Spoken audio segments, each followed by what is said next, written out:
కానీ అవన్నీ అంటే కొంచెం టైం విచారణకి కొంచెం అడ్డంకి కలగొచ్చు, కొంచెం లేట్ అవ్వచ్చు కానీ తప్పించుకునే పరిస్థితులు అయితే లేవు సార్. వైసీపీ ఎప్పుడు చూసినా కూడా మనం గత 5 ఏళ్లలో చూసినా కూడా ఎప్పుడు కూడా నా దారి అడ్డదారి అన్నట్టే వాళ్ళ ప్రవర్తన ఉంటుంది సార్. మనం జత్వానీ కేసు విషయంలో చూసాం.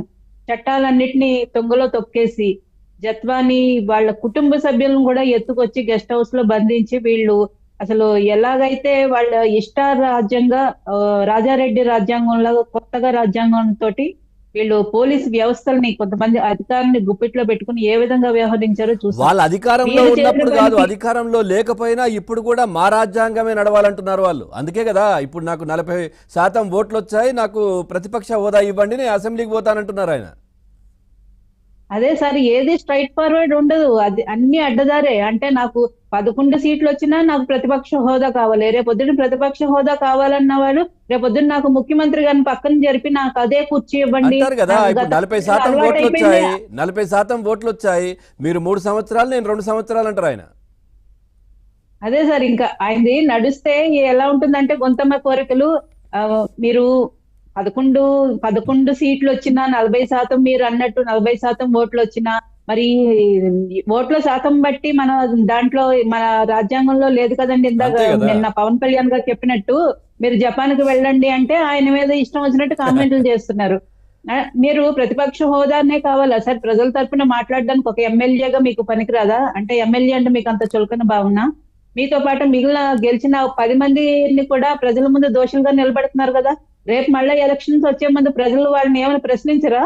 మీకు ఓట్లేసి మిమ్మల్ని అసెంబ్లీకి పంపించమంటే మీరు జగన్మోహన్ రెడ్డి గారి మాట విని చెప్పి మీరు అసెంబ్లీకి పోకుండా ఉంటే మీరు ఎందుకయ్యా ఎలక్షన్స్ లో నిలబడడం, మీరు ఎందుకు రాజకీయాల్లో పనికొస్తారని అడిగితే వాళ్ళు ఏం సమాధానం చెప్తారు సార్? రైట్. జగన్మోహన్ రెడ్డి గారికి ఎలాగూ ఆయన ఒక రాజకీయ నాయకుడు కాదు, ఒక ఫ్యాక్షన్ లీడర్ అని, ఆయన అన్ని అడ్డదారిలోనే వెళ్తాడని ప్రజలందరికీ వాళ్ళకి ఫిక్స్ అయిపోయారు.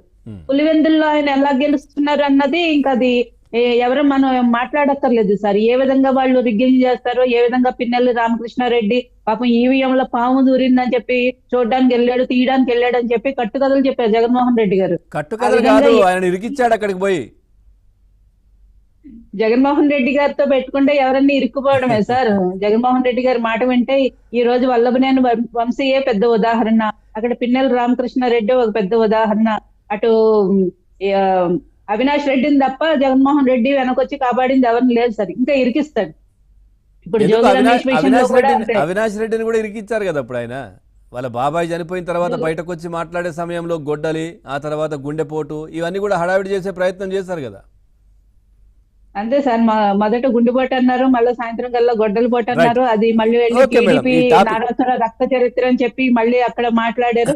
సో ఇప్పుడు వల్లభనేని వంశీ విషయంలో తీసుకుంటే గనక ఆ భూ కబ్జాలే కాకుండా వీళ్ళు న్యాయ వ్యవస్థ మీద ఏమైనా పగబట్టారేమో నాకు డౌట్ సార్. అంటే వీళ్ళు అధికారంలో ఉండగా న్యాయమూర్తులు కుటుంబ సభ్యులను ఇష్టం వచ్చినట్టు తిట్టించారు. దాని తర్వాత ల్యాండ్ టైటిలింగ్ యాక్ట్ లో న్యాయవాదులకు సంబంధం లేకుండా వాళ్ళని పక్కన పెట్టేయాలనుకున్నారు. ఇప్పుడు న్యాయమూర్తులకు సంబంధించిన భూములు కబ్జా చేసేస్తారు. అంటే వీళ్ళకి పోలీస్ వ్యవస్థ మీద కానీ న్యాయ వ్యవస్థ మీద కానీ ఎటువంటి భయం కానీ వాళ్ళకి ఒక గౌరవం కానీ లేవు సార్. న్యాయ వ్యవస్థల్ని మేము ఎలాగైనా మేనేజ్ చేయగలం అనే ఒక ధైర్యము, ఒక మొండితనం, ఒక తెగింపు సార్, బరి తెగింపు. అంటే నేను అందుకోసం అంటాను, జగన్మోహన్ రెడ్డి గారు రాజకీయ నాయకుడు కాదు, ఒక ఫ్యాక్షన్ మైండ్ సెట్ అయినా మేము ఎలాగన్నా మాకు కావాలనుకున్నది మేము లాక్కుంటాం, దోచుకుంటాం అన్న తీరున ఈ రోజు సాక్షాత్ ఒక న్యాయమూర్తికి సంబంధించిన భూమినే కబ్జా చేశారంటే ఎంత బరి తెగింపండి. అక్కడ పానకాల చెరువును కూడా అక్రమంగా మట్టి తవ్వేశారు. ఎవరైతే ఈ క్వారీ యజమానులు ఉంటారో వాళ్ళందరినీ బెదిరించి ఆ క్వారీలు స్వాధీనం చేసుకోవడం, అక్రమంగా గ్రావెల్ తవ్వకాలు ఒక్కటి కాదు, 2 కాదు సార్, వీళ్ళు ఇష్టానురీతిన సాగించిన ఇప్పుడు అన్ని ప్రభుత్వ ఖజానాకు దాదాపు 195 కోట్ల రూపాయలు ఆయన వల్ల నష్టం జరిగింది అంటున్నారు. ఖచ్చితంగా వీటన్నిటి మీద విచారణ జరుగుతుంది. కొంచెం లేట్ అవ్వచ్చు, వీళ్ళు చేసిన పనుల వల్ల కొంచెం లేట్ అవ్వచ్చు, కానీ ఖచ్చితంగా బయటకు వచ్చే నిజాలన్నీ బయటకు వస్తాయి సార్. వీళ్ళు ఎక్కడ తప్పించుకునే ప్రసక్తే లేదు. రైట్.